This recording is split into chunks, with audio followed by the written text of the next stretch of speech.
मुल्क भर की तरह शाहजमाल में भी टिड्डी दल ने आमों के बागात समेत दीगर फसलों पर हमला कर दिया, जिससे फसलों को शदीद नुकसान पहुंचा है।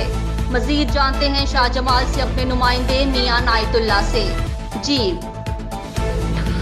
एक तरफ कोरोना वायरस का खौफ तो दूसरी तरफ शाहजमाल, मेयरपुर, मौजा उस्मान कुरिया व गिरदोनवा के इलाकों में टिड्डी दल ने शदीद हमला कर दिया है, जिससे आमों के बागात व दीगर फसलों को शदीद नुकसान पहुंचा है और जिसकी वजह से छोटे बड़े जिम्मेदार और किसान सख्त परेशानी में मुब्तला हो गए हैं, जिस पर किसानों ने डिप्टी कमिश्नर मुजफ्फरगढ़ से टिड्डी दल की रोकथाम के लिए हिफाजती इकदाम समेत स्प्रे मशीनरी और अद्वियात फराहम करने की अपील की है, तो दूसरी तरफ होने वाले नुकसानात का अजाला करने के लिए इमदादी पैकेज का मुतालबा किया है। मियां नायतुल्ला, 18 न्यूज़, शाहजमाल।